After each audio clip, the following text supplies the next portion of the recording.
data primer atau data sekunder ya, nanti kita jelaskan juga. Kemudian baru teknik mengumpul data, gimana cara mengumpulkan data tersebut ya. Nah, kemudian baru bagaimana mengolah data, tekniknya mengolah data itu dijelaskan. Baru cara dan analisis data, bagaimana menganalisis data tersebut ya. Nah, itu di metodologi penelitian ya. Nah, baru bab 2-nya itu nanti saudara berkaitan dengan masalah landasan teoritis dan yuridis tentang apa yang saudara bahas ya. Artinya berkaitan dengan teori-teori, bisa berisi pengertian, ya berisi dasar hukumnya, ya hak dan kewajibannya sesuai dengan aturan. Jadi bab 2 itu semua teori. Jadi bab 2 itu berisi tentang teori yang berkaitan dengan masalah yang saudara bahas ya. Jadi teori dan dasar hukum ya. Makanya disebut landasan teoritis dan yuridis tentang apa misalnya. Jadi saudara mengemukakan di bab 2. Nah, bab 3 itu baru analisis masalah. Saudara menganalisis masalah tersebut ya. Menganalisis ya, artinya apa, kita menganalisa ya permasalahan tersebut, lalu kita bahas, kita carikan solusinya. Solusinya juga secara hukum, bukan secara ekonomi, bukan secara politik ya. Jadi kita berikan solusinya. Baru bab 4-nya itu adalah penutup. Nah, penutup ini terdiri dari kesimpulan dan saran ya. Kalau rumusan masalahnya 2 ya, kesimpulannya juga 2 ya. Jadi kita kesimpulan itu menyimpulkan rumusan masalah kita ya. Jadi kalau bab 3 itu menjawab ya, menjawab atau menyelesaikan, membahas dan menjawab rumusan masalah ya, salah 1 dan 2 di bab 3. Nah, bab 4-nya itu kita menyimpulkan kesimpulan kita terhadap rumusan masalah ya. Nah, baru setelah kesimpulan itu ada lagi saran-saran itu solusi pemecahan masalah terhadap apa yang dipersoalkan atau yang kita simpulkan ya. Nah, jadi kalau bab 4 itu merupakan rangkuman intisari dari bab 3 ya. Jadi kita menyimpulkan yang ada di bab 3, kemudian kita sarankan solusinya ya. Bisa dipahami enggak, Lukman? Iya Pak, izin Pak, ulun lagi di jalan Pak. Lagi ada acara, nyimak aja Pak. Oke, Ibu Pak Widodo gimana? Halo Widodo. Iya Bapak. Kesimpulan tuh isinya apa Pak Widodo?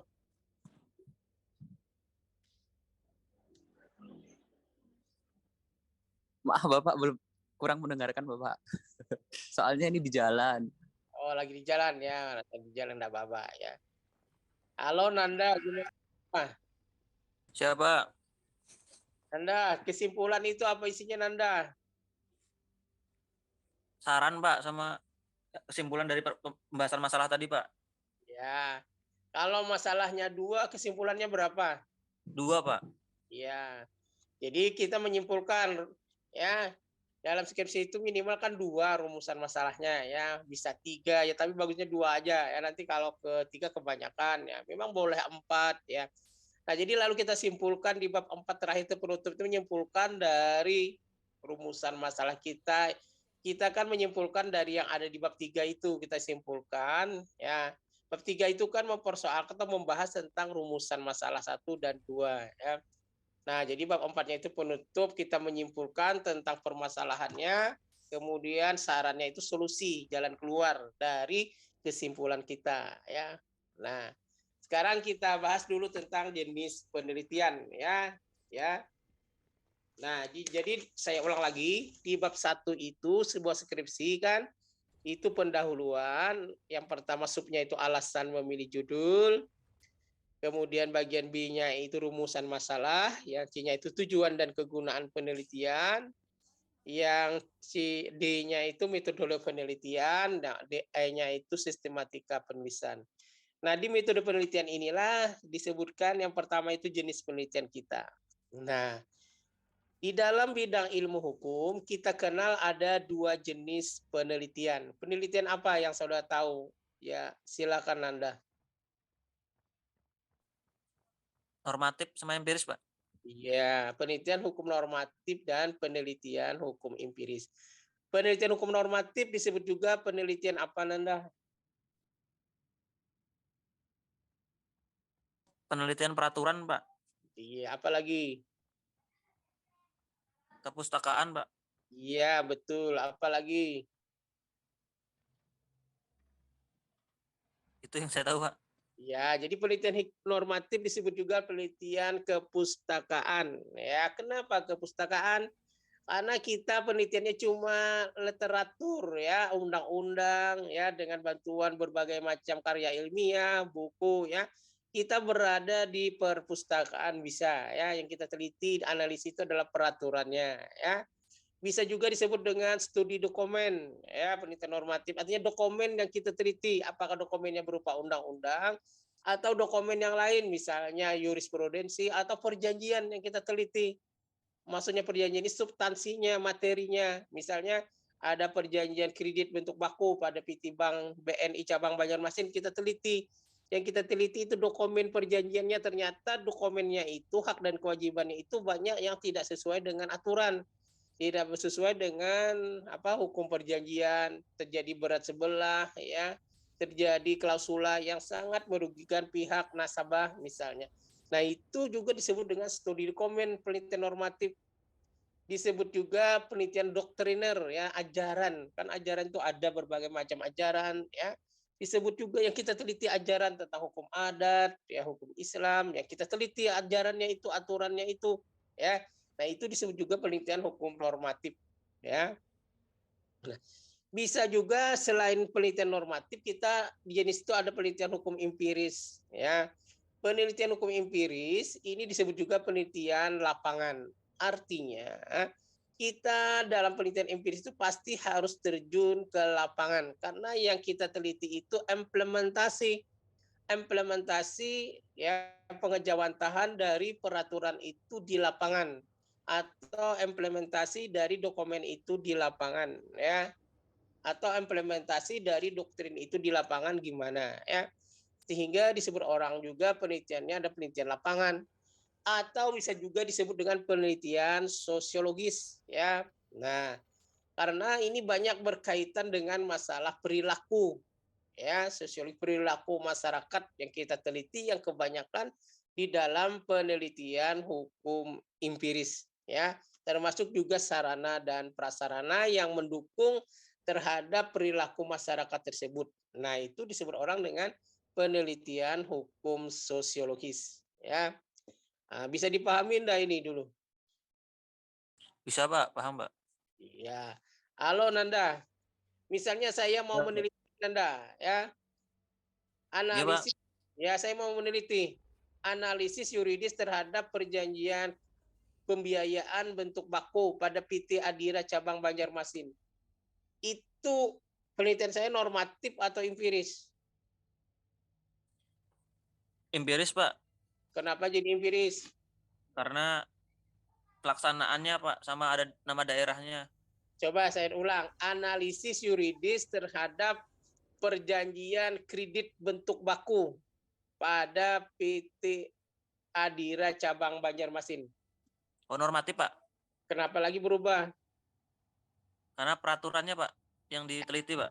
Peraturan yang mana saya teliti? Perjanjiannya, Pak. Iya. Kalau saya ganti lagi judulnya analisis yuridis terhadap pelaksanaan perjanjian kredit ya bentuk baku pada PT cabang Adira Banjarmasin, itu normatif atau empiris? Empiris, Pak. Kenapa?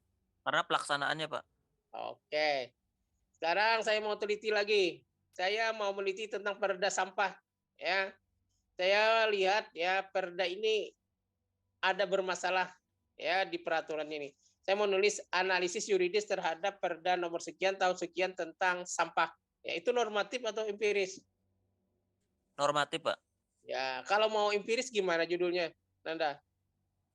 Pelaksanaan perda sampah, Pak. Iya, pelaksanaan perda sampah ya. Iya, Nah, Pak. kalau normatif apa empiris?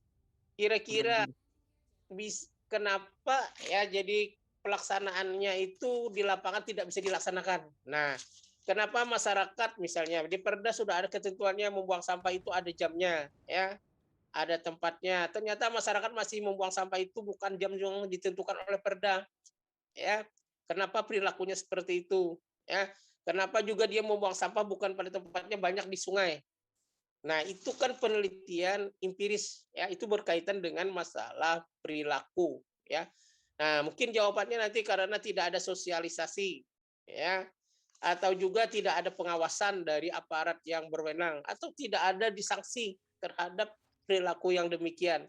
Nah, itu nanti penelitiannya adalah penelitian empiris lapangan atau sosiologis, ya. Bisa enggak membedakan normatif dan empiris ini dulu? Bisa, Pak. Iya. Yosep Yusua bisa membedakan penelitian normatif dan empiris? Iya bisa Pak. Gimana cara membedakan? Ya bisa. Ya bisa Pak. Ya. Gimana kamu punya membedakan normatif, oh ini empiris? Karena nanti kalau beda metodologinya. Datanya juga pasti beda, cara mengolahnya beda, ya sumbernya juga beda. Gimana cara membedakannya? Ya kalau untuk normatif itu kan meneliti tentang suatu peraturan atau undang-undangnya itu, Pak.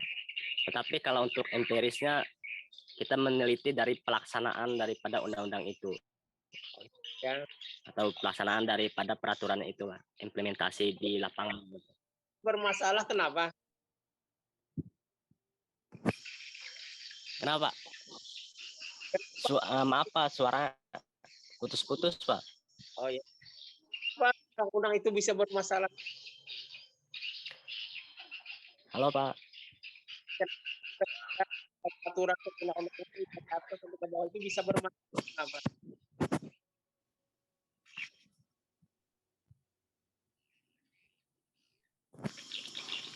Halo Pak.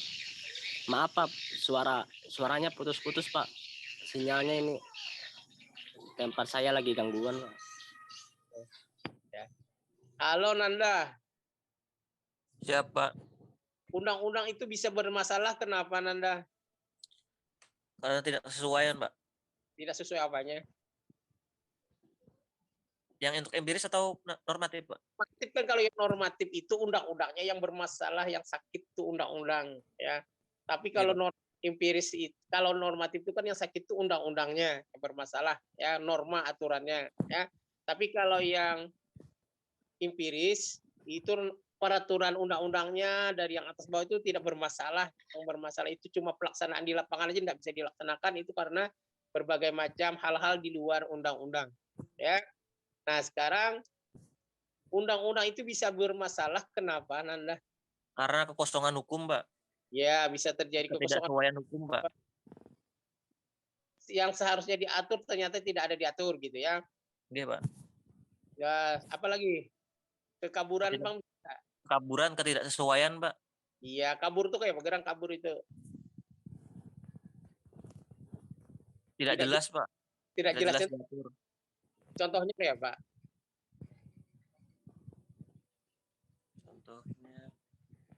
Contohnya misalnya ditulis, ya, dalam waktu yang singkat, ya, segera menyerahkan berkas. Nah, itu waktu yang singkat itu kan tidak jelas, betul enggak? Benar, Pak. Iya, Pak. Itu bisa jadi masalah, ya. Bisa juga terjadi komplikasi antara undang-undang yang satu dengan undang yang lain yang mengatur hal yang sama. Terjadi tumpang tindih, ya.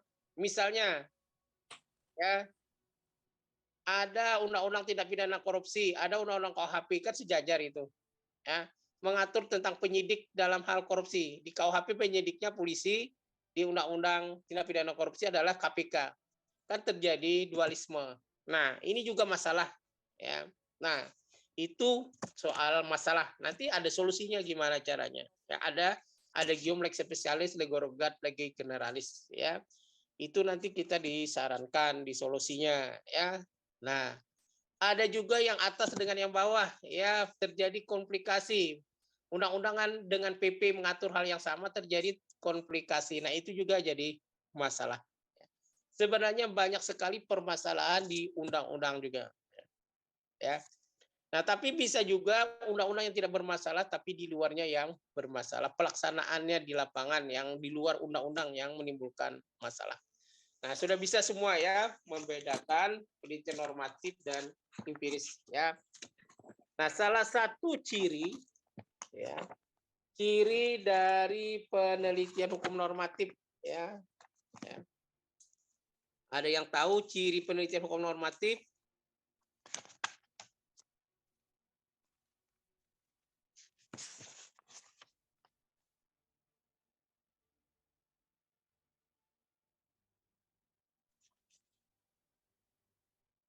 Belum tahu, Pak. Oke, sekarang kita ciri penelitian hukum normatif ya. Ciri dari suatu penelitian hukum normatif, yaitu yang pertama adalah deskriptif.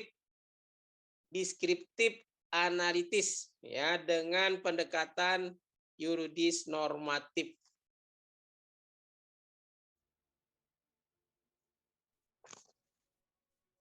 Nah, jadi kita menganalisis secara deskriptif, menggambarkan ya. Nanti kita masuk jenis penelitian, cuma menggambarkan aja banyak di penelitian hukum normatif. Tapi kita pendekatannya secara yuridis normatif, artinya kita meneliti normanya ya, aturannya ya. Lalu aturan ini kita gambarkan ya, kita analisis ya, nanti masuk jenis penelitian nanti deskriptif di sini ya. Kemudian tahap penelitian ya. Tahap penelitian dari penelitian hukum normatif itu yang pertama adalah penelitian kepustakaan. Nah, jadi penelitian kepustakaan. Kemudian data yang dicari adalah data sekunder. Nanti kita jelaskan di masalah data nanti setelah ini ya. Nah, jadi kemudian data yang dicari adalah data sekunder dengan menggunakan bahan hukum primer, sekunder, dan terser. Ya, dengarkan aja dulu nanti kita jelaskan. Ya. Kemudian jarang ditampilkan hipotesis, ya,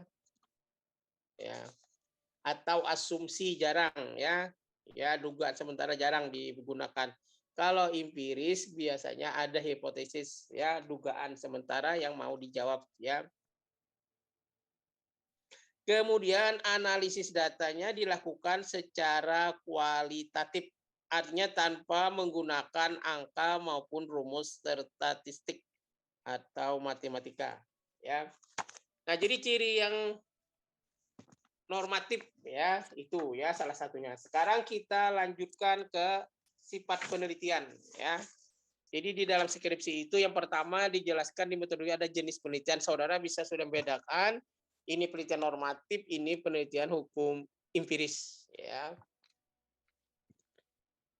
Kamalia Paujia bisa enggak membedakan penelitian normatif dan empiris? Halo Kamalia. Iya, Pak. Bisa enggak membedakan penelitian normatif dan empiris? Bisa, Pak. Gimana cara membedakannya?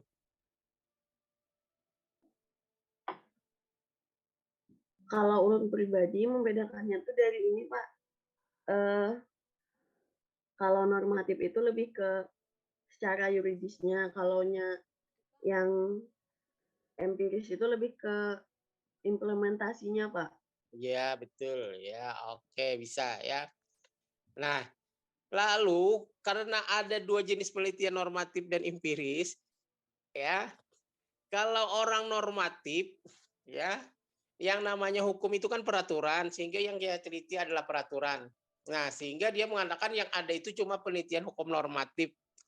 Tapi bagi orang sosiologis, ya, penelitian normatif itu belum lagi sebuah penelitian. Dia akan menjadi penelitian kalau penelitian normatif itu dilaksanakan di lapangan, ya, diimplementasikan peraturan itu di lapangan. Itulah yang disebut dengan penelitian sosiologis atau empiris atau lapangan. Nah, bagi orang sosiologis, ya, beraliran sosiologis tadi, dia mengatakan bahwa penelitian hukum normatif itu bukan sebuah penelitian, ya, bukan sebuah penelitian hukum kalau penelitian hukum normatif itu, karena dia tidak ada katanya menggunakan tempat, tidak ada menggunakan populasi, tidak ada menggunakan sampel yang mau diuji, ya. Itu bukan sebuah penelitian menurut orang sosiologis bahwa penelitian normatif itu demikian. Tapi bagi orang penelitian hukum normatif justru mengatakan bahwa penelitian hukum empiris itu bukan penelitian hukum, itu adalah penelitian orang ilmu sosial, ya. Karena yang diteliti itu banyak berkaitan dengan masalah sosial di luar peraturan. Nah, kira-kira menurut pendapat Nanda gimana?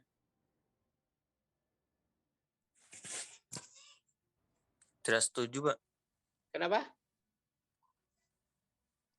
Halo Nanda. Putus-putus pada ulun, Pak. Bisa diulang, Pak. Oke. Nah, bagi orang penelitian normatif, yang betul itu adalah penelitian hukum normatif.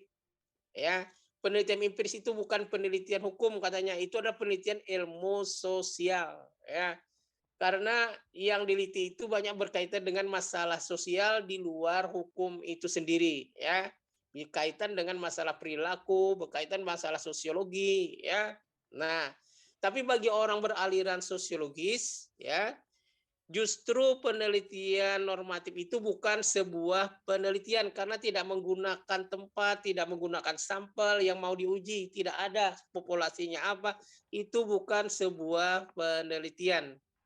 Yang betul itu katanya adalah penelitian hukum empiris. Jadi kita akan meneliti bagaimana pelaksanaan peraturan itu di lapangan. Nah, pendapat yang demikian ini menurut Nanda gimana? Sama-sama sih bagus sih, Pak. Sama-sama? Tapi bagus tergantung orang ngambil jenis penelitiannya, Pak. Oke, ya gimana Widodo?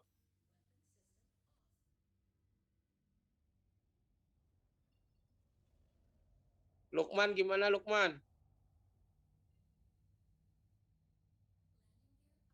Ya, Ahmad Makbul gimana Makbul?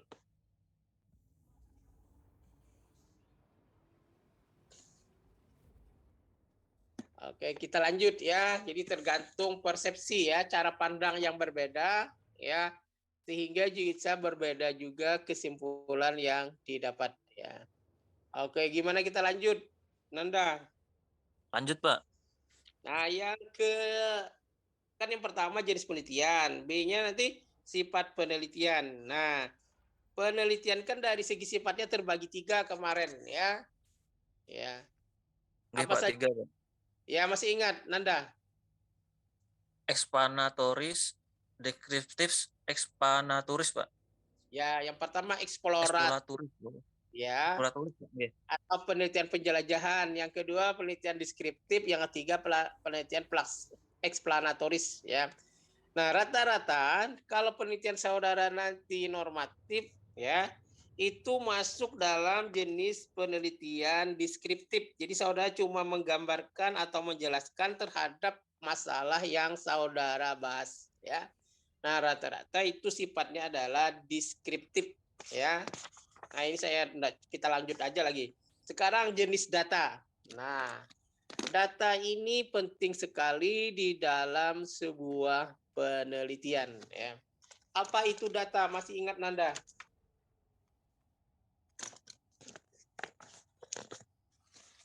Kita penelitian itu kan mencari data, betul nggak Nanda? Bener, Pak. Bahannya, Pak. Nah, ya. Nah, menurut Nanda data itu apa? Bahan-bahannya, Pak. Yang diperlukan, Pak. Betul. Jadi data penelitian adalah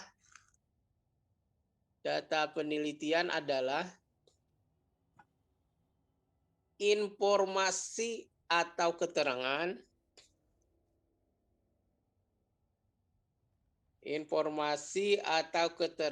yang benar dan nyata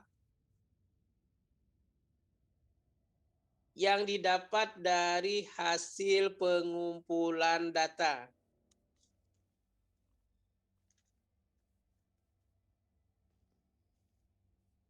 Data penelitian adalah informasi atau keterangan yang benar dan nyata yang didapat dari hasil pengumpulan data seperti studi dokumen atau pustaka bagi penelitian hukum normatif dan penyebaran angket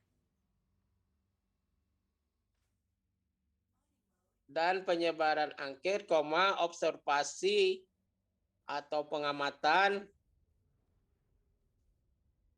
atau wawancara dan sebagainya bagi penelitian empiris.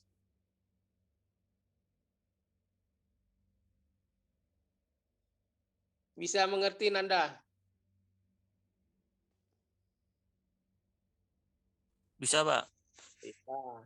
Jadi kalau data itu ya disebut orang adalah informasi ya atau keterangan yang benar dan nyata yang didapat dari hasil pengumpulan data.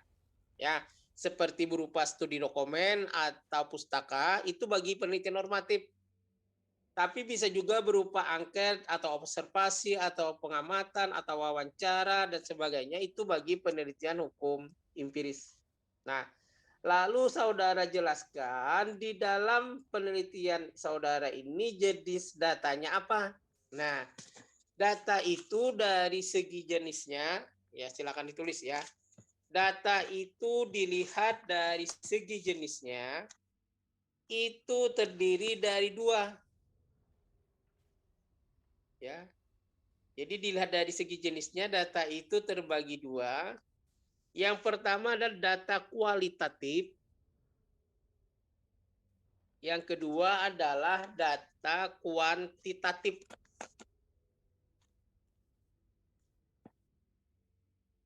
Sudah Nanda? Sudah, Pak. Apa tadi? Data dari segi jenisnya terbagi berapa? Jadi 2, Pak. Ya, data apa? Kuantitatif, kualitatif, Pak. Ya. Nah, data kualitatif, ini kualitatif dulu ya.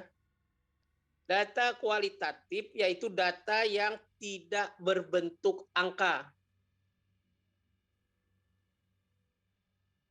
Data kualitatif yaitu data yang tidak berbentuk angka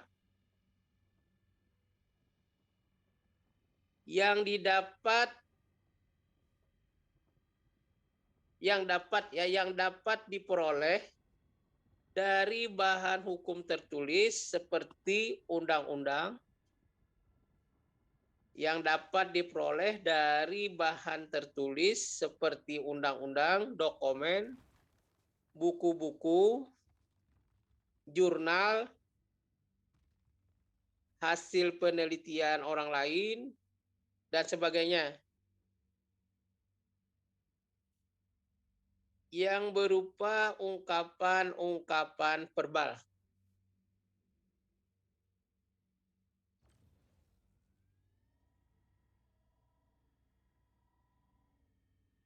Sudah Nanda? Sudah, Pak. Nah, sedangkan data kuantitatif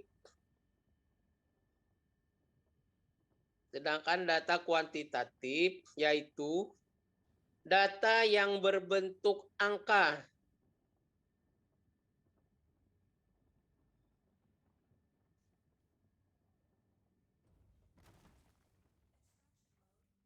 Data kuantitatif yaitu data yang berbentuk angka yang dapat diperoleh dari hasil penjumlahan atau pengukuran suatu variabel.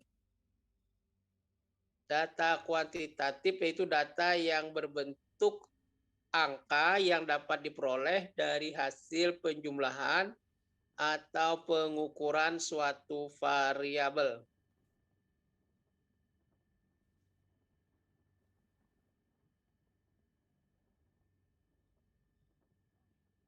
Dan data ini dapat diperoleh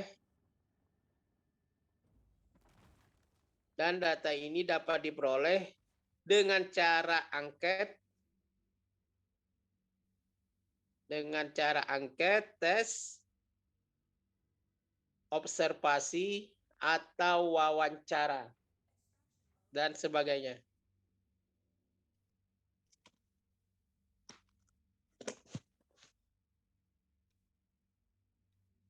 Iya, sudah Nanda. Sudah Pak. Nah, Nanda, kalau kita jenis penelitiannya tadi normatif, maka jenis datanya yang mana? Kualitatif Pak. Iya, kenapa jadi kualitatif? Karena dari data perpustakaan atau dokumen-dokumen Pak, undang-undang. Ya, tidak berupa angka ya. Enggak Pak. Nah, Pak izin ya. Pak. Pak izin Pak. Iya, silakan. Itu nanti jenis bahannya tuh ditulis juga nggak Pak anunya Pak? Misalnya undang-undangnya apa gitu ditulis nggak Pak? Itu nanti kita di lain lagi, nanti ada khusus sumber datanya ya. Oh, Ada gitu. datanya disebutkan ya. Setelah ini nanti sumbernya ya. Kan bisa itu cuma kita Yang jenis ditulis jenisnya itu tulis jenis kualitatif gitu aja Pak ya, tulis Pak ya. jenis penelitian saya ini kualitatif, alasannya kenapa? Karena tidak menggunakan angka-angka misalnya ya. Oh gitu aja Pak. Siap Pak. Ya. Ya, Pak. Makasih Pak. Ya. Tolong bacakan apa tadi? Data kualitatif. Data kualitatif adalah data yang tidak berbentuk angka yang dapat diperoleh dari bahan tertulis seperti undang-undang, dokumen, buku-buku, jurnal, hasil penelitian orang lain yang berupa ungkapan-ungkapan atau variabel, Pak. Ungkapan-ungkapan verbal.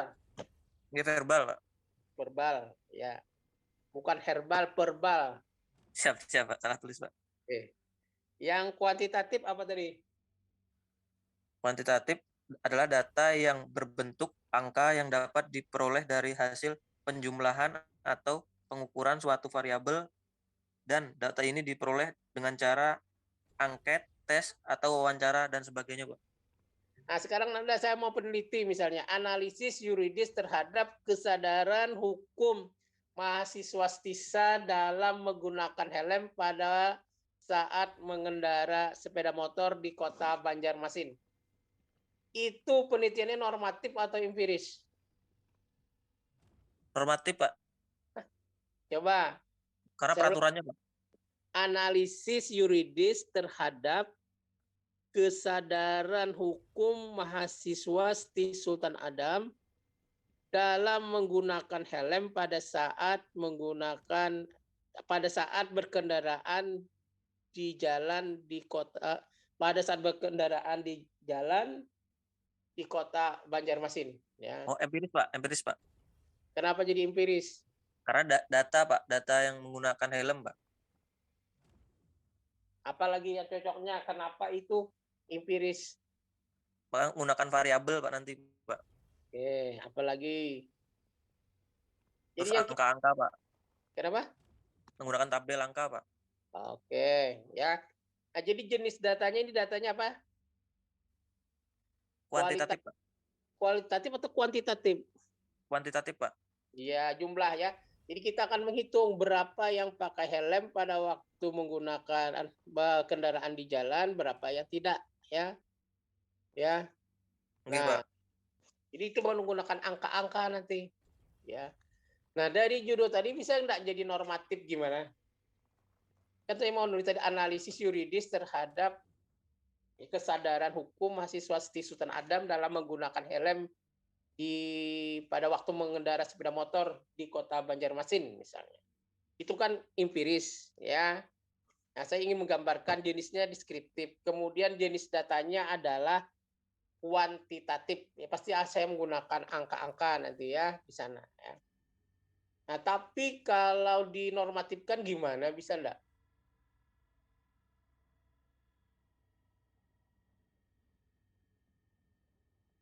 Bisa enggak, Nanda? Bisa, Pak. Yang menjadi normatif gimana apa yang saya teliti? Analisis peraturan Iya. STIKA, Pak, tentang mahasiswa Sultan Adam menggunakan helm, Pak. Adakah peraturan STISA yang menggunakan helm? Paling Belum, yang kita Pak. analisis adalah undang-undang lalu lintas ya. Analisis yuridis terhadap ya pasal berapa ya aturannya ya, ayat berapa tentang helm ya dalam undang-undang nomor sekian tahun sekian ya. Oke. Bisa dipahami Anda ya? Bisa, Pak. Oke, sekarang kita sumber data.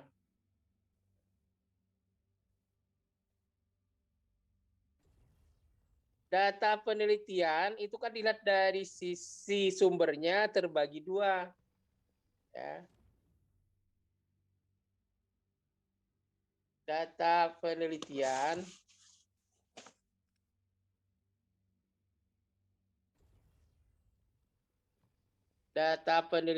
dilihat dari sisi sumbernya itu terbagi dua. Yang pertama adalah data primer, yang kedua adalah data sekunder.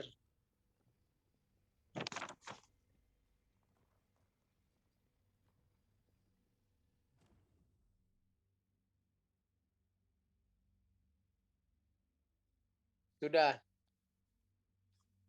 Sudah, Pak. Iya.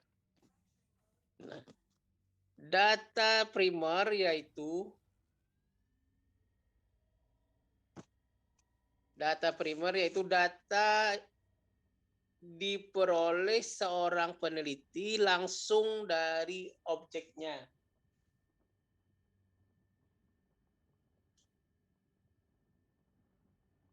Izin Pak, bisa diulang, Pak. Data primer yaitu data diperoleh seorang peneliti langsung dari objeknya.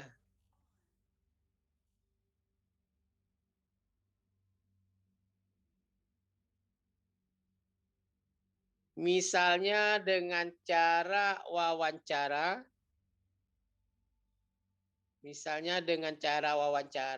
observasi atau pengamatan, angket, tes, atau kuesioner, dan sebagainya.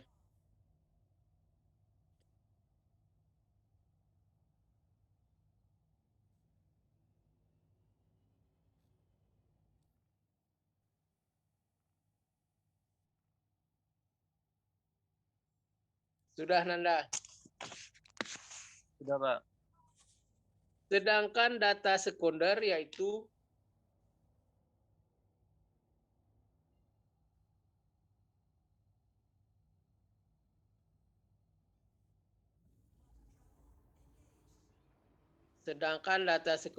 data yang diperoleh seorang peneliti secara tidak langsung dari objeknya.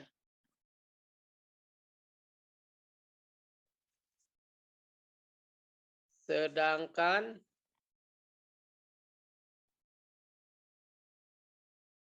data sekunder yaitu data yang diperoleh seorang peneliti secara tidak langsung dari objeknya, tetapi melalui sumber lain.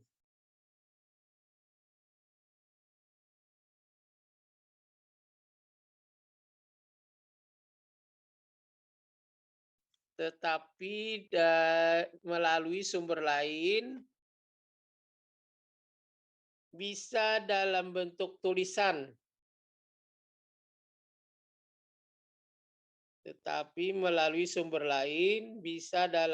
tulisan. Seperti peraturan perundang-undangan,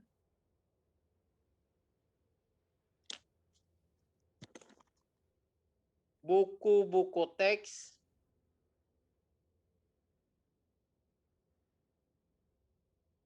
jurnal, majalah, koran, dokumen, dan lain sebagainya.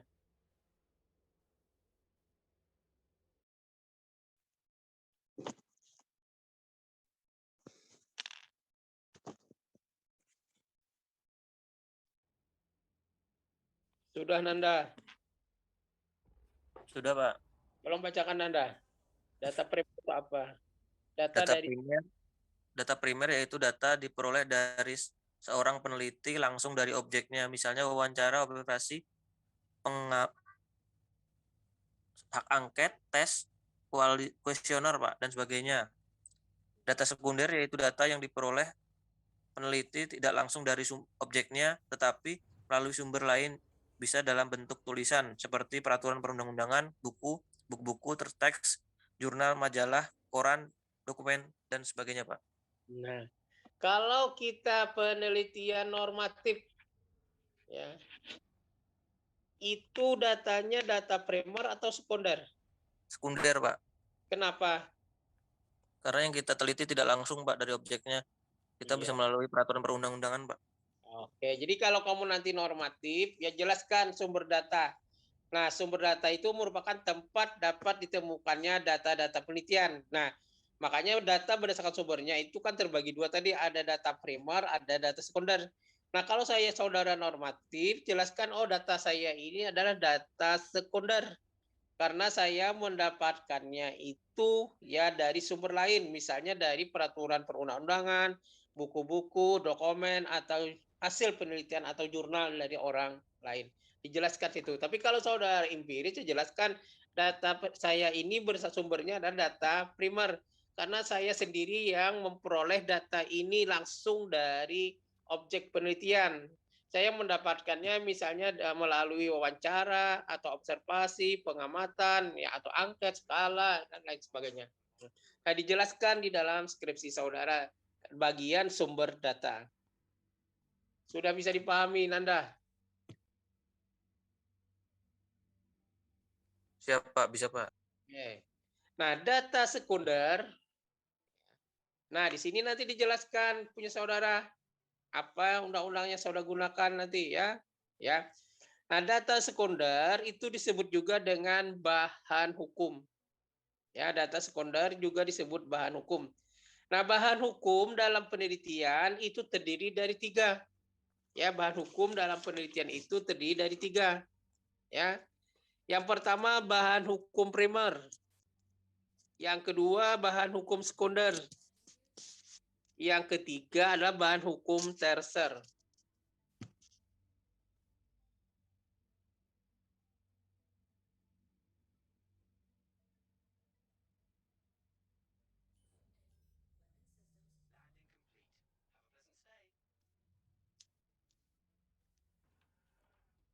Sudah tadi Nanda? Sudah, Pak. Apa tadi tolong bacakan? Data sekunder juga dapat disebut bahan hukum. Ada 3, bahan hukum primer, sekunder, dan tersier, Pak. Nah, sekarang bahan hukum primer yaitu bahan-bahan hukum yang mempunyai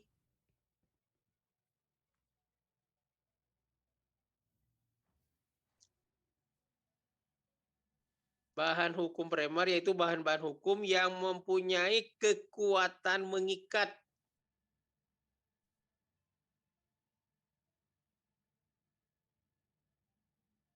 Bahan hukum primer yaitu bahan-bahan hukum yang mempunyai kekuatan mengikat dalam penelitian saudara.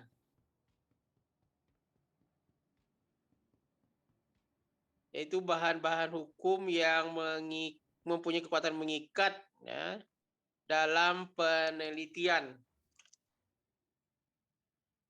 Ini dapat berupa Pancasila, Undang-Undang Dasar 45, peraturan perundang-undangan,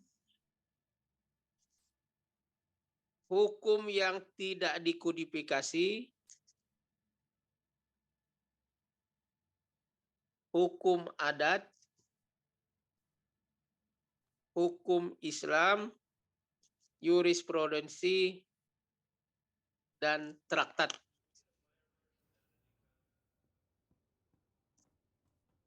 Izin, Pak, yang perundang-undangan tadi apa, Pak, abis itu, Pak?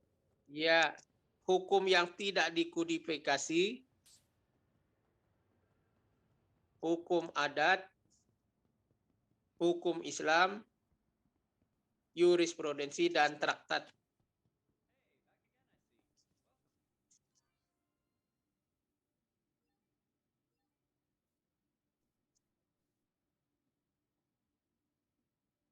Dua bahan hukum sekunder yaitu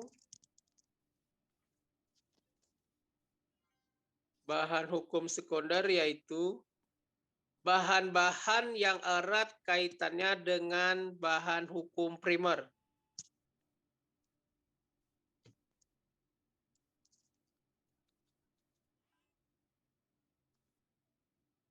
bahan-bahan yang erat kaitannya dengan bahan hukum primer dan dapat membantu menganalisis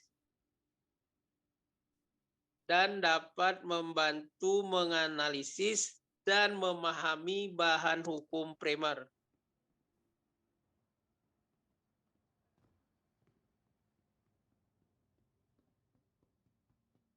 Membantu menganalisis apa tadi, Pak? Ya, saya ulang, yaitu bahan-bahan yang erat kaitannya dengan bahan hukum primer dan dapat membantu menganalisis dan memahami bahan hukum primer.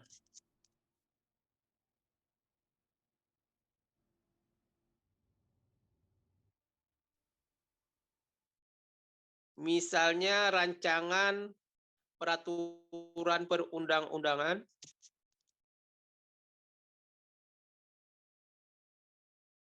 hasil karya ilmiah para sarjana atau para pakar,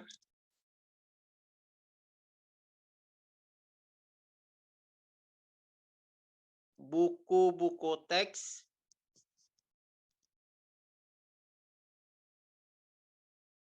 hasil-hasil penelitian, jurnal, dan sebagainya.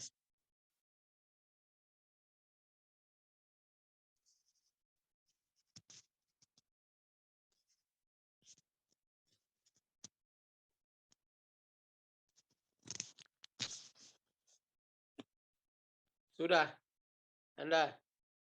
Sudah, Pak. Yang terakhir, bahan hukum tersier.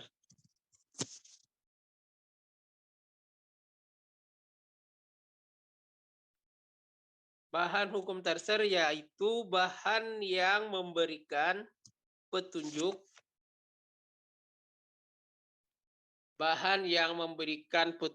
maupun penjelasan terhadap bahan hukum primer dan bahan hukum sekunder.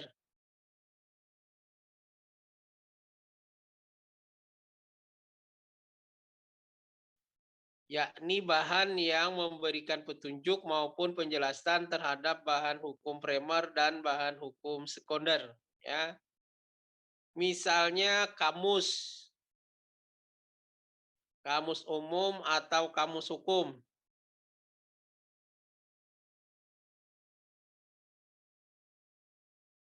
Ensiklopedia,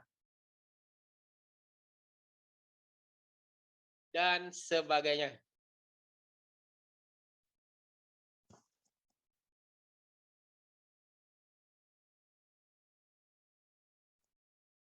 Ya, sudah Nanda. Sudah, Pak. Tolong Nanda bacakan Nanda. Bahan hukum primer, sekunder, dan tersier. Bahan hukum primer yaitu bahan hukum yang mempunyai kekuatan mengikat dan dalam penelitian saudara ini dapat berupa Pancasila, Undang-Undang 1945, perundang-undangan, hukum yang tidak dikodifikasi, hukum adat, hukum Islam, dan hukum traktat. Ya, Hukum dikodifikasi, bukan dikodifikasi, dikodifikasi. Kodifikasi, Pak ya? Ya, kodifikasi kan pengkitapan ya, dikodifikasi. Kodifikasi siapa? Ya, hukum yang tidak dikodifikasi. Terus hukum adat, hukum Islam, dan hukum traktat. Jurisprudensi ya juga ya. Oke. Iya, Pak. Bahan hukum sekunder. Bahan hukum sekunder yaitu bahan-bahan yang erat kaitannya dengan bahan hukum primer dan dapat membantu menganalisis dan memahami bahan hukum primer, Pak. Iya.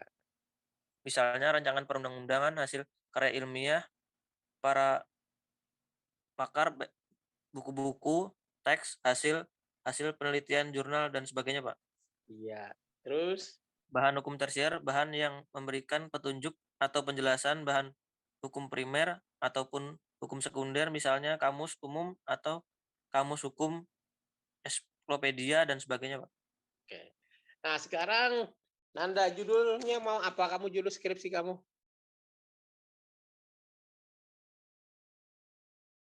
Sudah ada Nanda judul skripsi? Sudah, Pak. Apa judulnya? Analisis yuridis terhadap upaya hukum banding dalam perkara perdata melalui ekor, Pak. Itu normatif atau empiris? Mengambil normatif, Pak. Normatif ya, jenisnya normatif ya, sifatnya deskriptif ya. Oke, Pak. Sifatnya deskriptif. Kemudian sumber datanya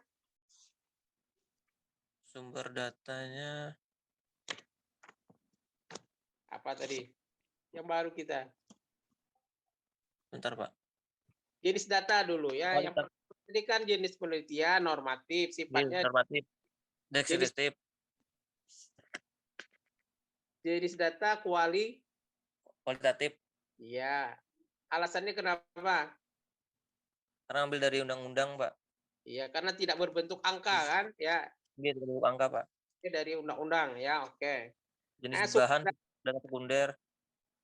Datanya data sekunder ya. Kenapa? Datanya data sekunder ya punya kamu ya. Iya, Pak. Dari sumbernya ya. Kenapa jadi data sekunder? Karena tidak langsung turun langsung, Pak. Iya. Melalui undang-undang, Pak. Oke. Nah, data sekunder terbagi 3, ada bahan hukum primer, sekunder, dan tersier. Nah, bahan hukum primer punya kamu apa? Kamu itu membahas itu mau tidak mau harus ada peraturan yang berkaitan dengan itu. Apa? Sekunder, Pak. Nah, bahan hukum primer kamu apa di dalam skripsi kamu tuh nanti? Yang paling utama. Harus ada, tidak boleh tidak ada. Bahan hukum primer, Pak. Iya, apa? Punya kamu. Yang bahannya harus disebutkan gitu, Pak ya? Iya, apa? Buku 2, Pak. Buku 2 tentang apa? Undang-undang 1945. Halo. Yang pertama dulu apa? Pancasila, Pak. Ya, ada enggak secara langsung Pancasila? Yang itu Pancasila ke 2, Pak. Bisa. Undang-undang Dasar 45? Ada. Itu juga, Pak. Ada, Pak. Kemudian, nah, yang paling juga pokok berkaitan dengan punya kamu apa? Buku 2, Pak. Buku 2 Mahkamah Agung, Pak. Mahkamah Agung. Nah, Perma nomor 3 tahun 2018 tentang administrasi perkara, Pak. HER Bang adalah juga. Iya nanti, Pak. Ada itu, Pak. Saya lupa belum pasalnya berapa, Pak. Iya, itu pokoknya undang-undang yang berkaitan dengan masalah yang saudara bahas harus ada di situ, itu termasuk bahan hukum primer, sebutkan apa saja. Tidak boleh saudara misalnya mau menggarap hukum acara perdata tapi saudara tidak menggunakan tidak HR dan ERBG, tidak bisa ya. Kemudian mungkin berkaitan dengan online enggak? Ada? Enggak ada, Pak. Nah, nanti berkaitan dengan undang-undang IT ya, ada, itu termasuk salah satu sumber bahan hukum primer ya. Oke, kalau bahan hukum sekundernya apa? Jadi disebutkan di jenis bahan hukum itu, Pak ya? Iya. Jadi kalau bahan hukum sekundernya misalnya bukunya buku apa saudara bahas, ada ya, literatur bukunya apa ya, karya ilmiah atau jurnal ada. Kemudian kalau ada kamus ya harus sebutkan bahan hukum tersiernya. Oke, siap, Pak. Oke. Kemudian karimata, ada karimata. Halo karimata.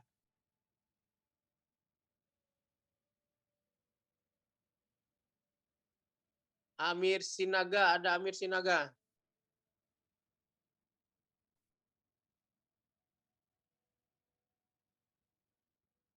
Rida Fitriani ada enggak?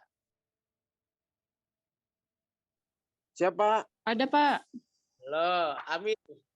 Sudah ada judul skripsinya, Mir? Siapa? Ada, Pak. Apa judulnya? Analis yuridis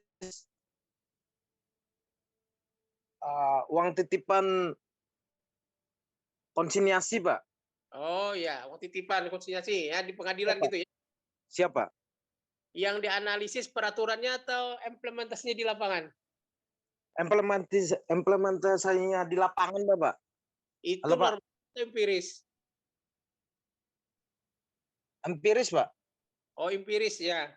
Kalau empiris, jadi jenisnya nanti jenis empiris ya. Jenis penelitiannya disebut. Sifat penelitiannya biasanya deskriptif ya. Nah, sekarang jenis datanya punya kamu itu Jenis datanya kualitatif atau kuantitatif? Kualitatif, Pak. Kualitatif atau kuantitatif? Izin, Pak, bentar, Pak. Nah,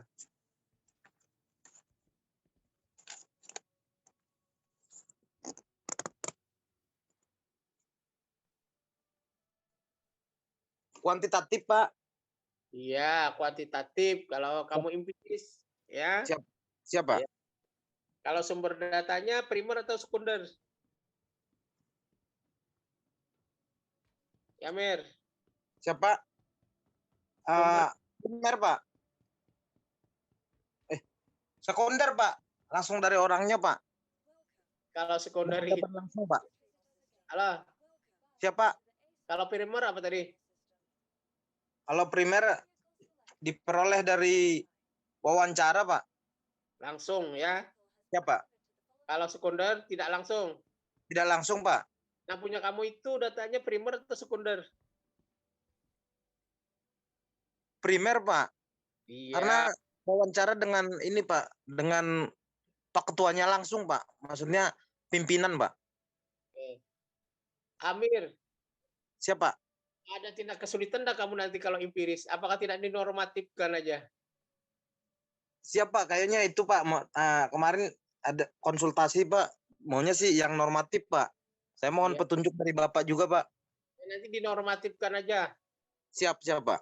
Ya, itu bisa dinormatifkan tentang masalah penitipan tentang peraturannya ini, ya. Penitipan peraturannya, Pak, ya? Karena peraturan berkaitan dengan masalah penitipan uang itu. Siap, Pak. Ya, terjadi mungkin ada tumpang tindih atau kekosongan nanti ya. Iya, Pak, kekosongannya, Pak, dan apa namanya? Bisa-bisa sampai bertahun-tahun itu berdobel-dobel gitu loh, Pak. Apa namanya? Enggak diambil-ambil gitu loh, Pak. Nah, ya, betul, ya. Nanti dinormatifkan aja. Siap, Pak. Mohon petunjuknya nanti, Pak. Ya, nanti bisa dikirim ke WA saya enggak apa-apa. Siap, Pak. Oke.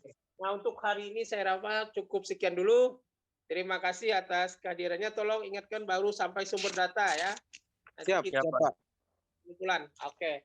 Hari Siap, ini Pak. saya Terima kasih, Pak. terima kasih atas kehadirannya. Mudah-mudahan kuliah yang sangat sedikit ini ada manfaatnya ya. Mudah-mudahan semuanya juga jadi sarjana hukum ya, sukses karir dan Amin. Amin, Pak. Pak. Pak. semuanya sehat walafiat ya. Umur Siap, juga Pak. rezekinya ya, bahagia dunia akhirat ya. Amin. Saya syukur Amin. kesalahan. Terima kasih ya. Maaf lahir batin. Wassalamualaikum warahmatullahi wabarakatuh. Waalaikumsalam. Waalaikumsalam warahmatullahi wabarakatuh. Terima kasih, Pak. Terima kasih Pak atas waktu dan materinya, Pak.